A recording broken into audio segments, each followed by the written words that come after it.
নমস্কার বন্ধুরা, সুনিতার রান্নাঘরে সবাইকে স্বাগত। রবিবার মানেই অনেক বাড়িতেই দুপুরবেলা গরম গরম ভাতের সাথে বড় বড় আলু দিয়ে খাসির মাংসের পাতলা ঝোল হয়ে থাকে। খাসির মাংসের পাতলা ঝোলের স্বাদ কিন্তু অসাধারণ। তবে আজকে আমি আমার মায়ের হাতের খাসির মাংসের পাতলা ঝোল তৈরি করে দেখাবো। রান্নাটি কিন্তু মাটির উনুনেই তৈরি করে দেখাবো। তাহলে চলুন দেখে নেওয়া যাক আমার মায়ের হাতের খাসির মাংসের পাতলা ঝোল। এখানে আমি মাংসগুলোকে পরিষ্কার করে বেছে নিয়েছি, নিয়ে চর্বিগুলোকে আলাদা করে নিয়েছি। মানে আদা, রসুন, ধনে, জিরে সবই বেটে নেব শিলনোড়াতে। আজ বাটা মশলাতেই রান্না হবে।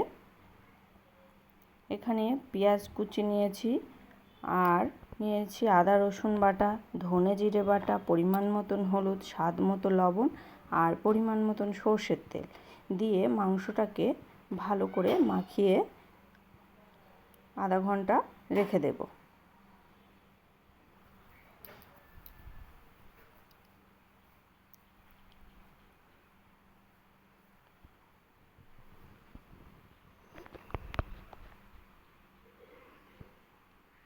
এদিকে আমি আরেকটি মশলা তৈরি করে নেব। তার জন্য এখানে আমি গোটা জিরে, ধনে, দুটো শুকনো লঙ্কা, একটা তেজপাতা, গোটা গরম মশলা, গোলমরিচ আর সামান্য সিদ্ধ চাল নিয়েছি। নিয়ে এটা শুকনো খোলায় নেড়ে আমি এটা গুঁড়ো করে নেব। এবার ওই কড়াইতেই তেল দিয়ে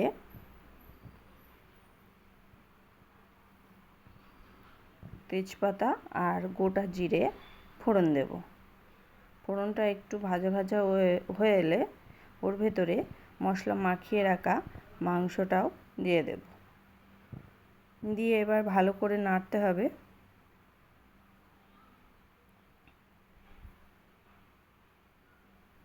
একটু নাড়াচাড়া করে নিয়ে তারপর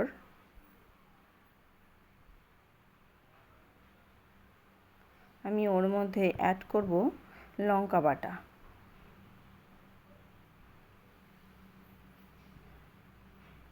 আমি আগে লঙ্কা বাটাটা অ্যাড করিনি, এবার লঙ্কা বাটাটাও দিয়ে দিলাম। দিয়ে এবার মাংসটাকে ভালো করে কষাতে হবে। অল্প আঁচে আস্তে আস্তে কষাবো। মাংসটা এবার ভালো করে কষিয়ে নেব অল্প আঁচে। কষাটা যত ভালো হবে মাংসটা খেতেও ততই সুস্বাদু হবে। একটু সময় নিয়ে আস্তে আস্তে ভালো করে কষাতে হবে। এখানে আমাদের মোটামুটি মাংসটা কষানো হয়ে গেছে। এবার আমি ভেজে রাখা আলুগুলো দিয়েও আরও 5 মিনিট মাংসটাকে কষিয়ে নেব।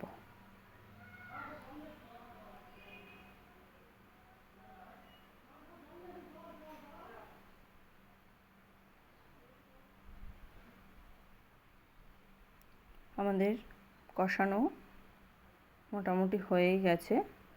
এবার আমি আগে থেকে গরম জল করে রেখেছিলাম। এবার সেই গরম জলটাও আমি দিয়ে দেব পরিমাণ মতন। এখানে যে যেমন ঝোল খান সেই পরিমাণেই জলটা দেবেন। আর চেষ্টা করবেন গরম জলটা দেওয়ার। আর যে আগে থেকে বেছে রেখেছিলাম মাংসের চর্বিটা, সেই চর্বিটাও এবার এই ঝোলের উপরেই দিয়ে দেব। দিয়ে আমি ঢাকা দিয়ে 40 মিনিট রান্না করে নেব। আমি ঢাকা দিয়ে 40 মিনিট রান্না করে নিয়েছি। মাঝখানে আমি দুবার ঢাকনা খুলে নাড়া দিয়েছি। এবার যে মশলাটা আমি ভেজে রেখেছিলাম, ভেজে গুঁড়ো করে রেখেছিলাম, সেই মশলাটাই এখানে 1 চামচ দেব। সব দেব না, 1 চামচ দেব। দিয়ে একটু ফুটিয়ে নামিয়ে দেব।